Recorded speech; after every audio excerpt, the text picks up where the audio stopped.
Hey, what's happening, guys? What's going on? You guys have tuned into Rules for Rebels. Today is Friday, March 17th, 2023. The weekend is here. In today's video, we're going to be running through some business news, some economic news. We're going to be talking about the stock market, crypto markets, the real estate industry, the tech bubble, which looks to be popping, and a whole lot more. So let's kind of go on and get into that. Before we get started with today's video, shout out to the sponsor of today's video, Refersion. You can check them out at refersion.com. We'll also put a link in the description box below. Refersion is an affiliate marketing platform. So whether you are an affiliate marketer yourself or whether you are a business owner, you run a Shopify store, WooCommerce store, BigCommerce store, Refersion will allow you to set up an affiliate program to recruit affiliates to that program. It will track all their sales. Your affiliates can create specific trackable links to specific pages they want to promote. And on the flip side, if you are an actual affiliate marketer yourself, but you don't have a business or you're not an e-commerce seller, you can sign up as an affiliate, and they have an affiliate network. So all of these companies who use Refersion to manage their affiliate programs, you can browse and search and find products and niches and companies that you think would appeal to your audience, whether you got a following on social media, a YouTube channel, a blog. You can find different interesting affiliate programs you think will appeal to your audience, and you can sign up for those. One thing I like about Refersion, you can manage all of these programs from one login as opposed to having to log into a dozen different affiliate programs. So I'll go ahead and link to them, description box below, refersion.com. Use my link and check them out. Let's talk about the stock market yesterday. And this is kind of crazy, right? We've talked about how all the market really seems to care about is what the Fed is going to do or say, or what the Fed is going to signal. Markets don't move on fundamentals. It's crazy. We have bank collapses going on, and yet the market closes up. Yesterday, the Dow closed up 371 points. The NASDAQ closed up 2.17%. I forgot to track the S&P 500. We always kind of talk about crypto, so let me just briefly head over to CoinMarketCap. We'll kind of take a look at where crypto is. It was actually reported yesterday that the FDIC had told Silvergate they are to immediately cease doing any business with crypto companies, and whoever the buyer, if there is a buyer of Silvergate Bank, whoever the new buyer is, they are not allowed to deal with crypto as well. I actually kind of thought that would hurt crypto, but just kind of looking here really quickly, looking at the 24-hour chart, Bitcoin up 7.9%. Bitcoin currently sitting at 26,772. Ethereum up 5.56%, sitting at 1751. What do we got? BNB up 6%, sitting at 334. Cardano up 5.73%, Polygon up 6.3%. So crypto is actually rallying. It'll be interesting to see if Silvergate is not allowed to deal with crypto companies. A lot of these stablecoin projects, a lot of these lending projects, and just a lot of crypto companies in general. Where are they going to go for their banking? But let's think about that. How nuts is that we, we're looking at a systematic collapse of the banking system, and markets finish up yesterday. It makes absolutely no sense. I was watching a video by a channel that I've talked about a few times recently, The Real Estate Mindset. Enjoy his channel. Has some interesting insights on real estate, and he's been kind of traveling the country in recent weeks looking at new home builds and kind of talking about how little is sold, how many people are touring these homes. He had kind of talked about something yesterday that I had talked about in some recent videos, which is kind of this idea of a tech salary bubble. Notes are a little bit scrambled today. I always kind of mention I play sand volleyball on Thursday night, so Fridays are kind of rushing to put videos together. And before we kind of get into this, talking about this tech bubble, I had mentioned in yesterday's video how I woke up with an eye infection. I was going to go to the urgent care. I found a bill for $7,000 from 2021 when I had gone to an urgent care. So if you guys are interested in it, and this just kind of blew my mind, but my insurance company declined a $7,000 bill from this urgent care. So back sometime in 2021, I think it was like August of 2021, I had an eye infection. I normally don't go to the doctor, but my girlfriend was pushing me to go to the doctor. So I go to the urgent care clinic, and basically I was in and out of there in less than 10 minutes. They had me look at one of those eye charts on the wall with the letters and numbers. That took all of 30 seconds. Woman looked in my eye with their little stethoscopes, what they put on your chest, looked in my eye with their little eye looker thing, and she's like, "Yep, eye looks infected. I'm gonna prescribe you some eye drops." Again, I was in and out of this urgent care in less than 10 minutes. I guess they said it was dermatitis of my right eye. I think I wound up paying probably $150, $175 for the visit, and then they tried to bill my insurance company $7,000. So I called my insurance company. They're like, yeah, we're not going to pay that. It says you had dermatitis of your right eye. Here's the company who's billing you. So I called that company. I called that urgent care clinic. They're like, oh, we can't tell you anything. You got to call the billing department. So I called the billing department, give her all my information. She's like, oh, don't worry about it. You don't have to pay that. That's okay. It's cool. I don't have to pay that, but I kind of want to get to the bottom of this. Like, what are you billing? What services are you billing? Trying to bill $7,000 to my insurance company for? And she's like, oh, don't worry about it. We have an arranged rate. We have a deal with the insurance company, and so we're trying to bill stuff. I said I was in and out of there in 10 minutes. You didn't do anything for me. You prescribed me an eye drop that I didn't even wind up filling, and you're trying to charge $7,000. And I kind of went on a rant about how, this is a problem with the American medical system and blah, blah, blah, blah, blah. Obviously, she didn't care, and she wound up hanging up on me. But think about how crazy that is. A 10-minute appointment for something incredibly minor where they really did nothing at all, and they're trying to bill my insurance for $7,000. And then we wonder why American healthcare is so expensive. But that rant aside, I'm just doing a salt water wash on my eye, putting chamomile tea bags on my eye, and then I forget the name of the YouTube account that hit me up yesterday, but somebody dropped a comment yesterday and said to put some organic or raw milk in my eye. I was reading about that as well, so I was going to I got a local lady who I can get raw milk from. I was going to mix some Manuka honey in with some raw milk and put that in my eye this weekend. But yeah, man, screw urgent care clinics, screw the medical system. Kind of learn how to heal yourself. That rant aside, let's talk about the tech salary bubble. Many of the hot markets, the Boise, Idahos, the San Franciscos, the Seattles, they were hot because tech workers were being paid essentially bubble salaries. We've talked about the zombie companies in tech, these companies that, yeah, maybe they have millions of users, yeah, maybe they're incredibly popular, but they don't actually turn a profit, they don't actually make any money, and so why should they even exist? And in a time when VCs are throwing free money at companies, in a time when money is cheap, yeah, you can have these companies who make no money and exist just to exist, but once the economy turns, once interest rates go up, once the VCs stop putting money into tech, that can't happen anymore. So we're going to see a lot of tech companies go under. We saw Facebook just yesterday, 2 days ago, is going to be laying off another 10,000 on top of the 11,000 that they recently laid off. I think I was reading, so far they've already laid off 1,500, mostly people in HR and recruiting. I know Facebook has 90,000 employees, but do you really need 1,500 employees in HR and recruiting? That sounds kind of crazy. I talked in yesterday's video about how over in Europe, developers and engineers and programmers, they're paid a good salary, but they're not paid the hundreds and hundreds and hundreds of thousands of dollars that developers and tech workers here in the U.S. are paid. And I think this bubble is going to pop. And when that bubble pops, people aren't going to be able to afford these $1.5 million, $2 million, $3 million homes in San Francisco and Seattle and a lot of these other cities, and even cities like Boise, Idaho, or Phoenix, Arizona, or Austin, Texas, where a lot of these tech workers from California moved to. A lot of these people are losing their jobs. A lot of these people are being called back into the office, and these real estate markets are not going to be able to survive with that happening. Here's an interesting stat I saw from an article the other day. 74% of Arizona natives are priced out of the housing market. So that kind of goes to show how many people from other markets are moving into Arizona and driving up home prices. I think if you buy a home right now, you're probably going to be shackled to that home for the next 10 to 15 years. I think it's not a very good time to buy a home, and if you are going to buy a home, make sure it's a home you love and make sure it's a forever home or a home that you're going to be willing to stay in for a number of years. People are still buying with FOMO. Pretty much everybody looking at buying real estate right now has fear, anxiety, doubt about their purchase, and it's never a good idea to make a purchase when you're experiencing those things. Kind of touched on this, but the FDIC has ordered Signature Bank to stop all crypto business. This is looking more and more like an attack on crypto. So I talked about in yesterday's video, I think the title of yesterday's video was actually Biden to ban TickTok or something along those lines.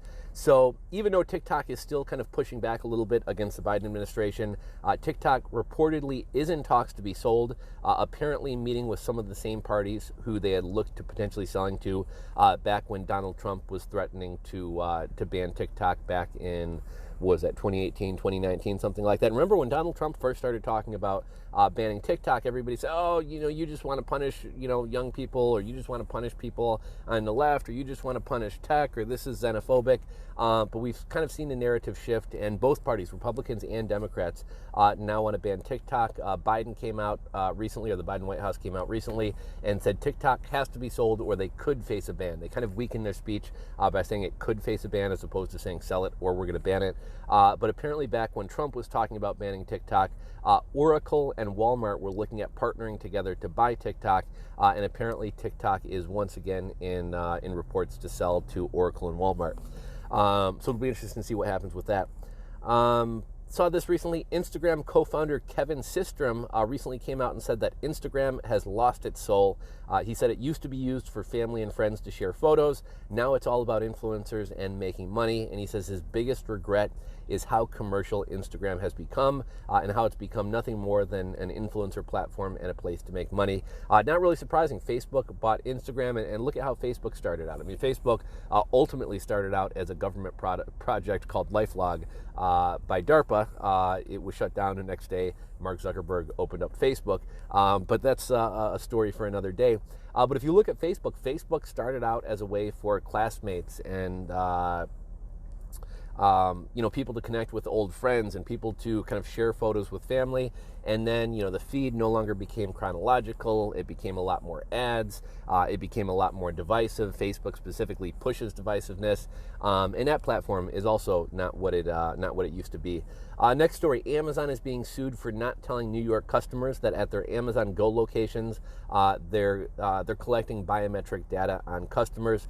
New York State is the only state to require signs to be posted if they are collecting biometric data on you. Amazon didn't do that, so they are being sued. Article from the Economic Collapse blog, interesting blog, check it out if you guys kind of like doomer stories and fear porn. So far in 2023, the announced job cuts are running 427% higher than this time in 2022. And in every day's video, we normally talk about the tech layoffs. So this far in 2023, we've had 498 tech companies who have laid off employees. Total number of employees laid off is 193,000. 33 employees laid off this year. We got some big companies named today. Klaviyo, the biggest email marketing service out there, laying off employees. Course Hero, laying off employees. Leafly, the weed site, laying off employees. Let's see, what do we got here? We got Klaviyo laying off 140 employees. Again, they're they've kind of taken over MailChimp as being the most popular email marketing service, and I thought they were actually doing pretty well. They're out of Boston. We got Coherent, laid off 108 employees. Runtastic, laid off 70 employees, 28% of the company. Course Hero, laid off 42, that's 15% of the company. Leafly, laid off 40, that's 21% of the company. Freshworks, laid off 2% of the company. Decon, laid off 30% of the company. And TradeWindow, laid off 30% of the company. Mark Zuckerberg has come out and said he's having second thoughts about remote work. He went on to say in-person work trumps remote work, at least for new employees and companies who are new to the workforce. In Google, in Zurich, Google workers are walking out in protest after Google laid off 250 workers, and HubSpot is laying off 7% of their workforce.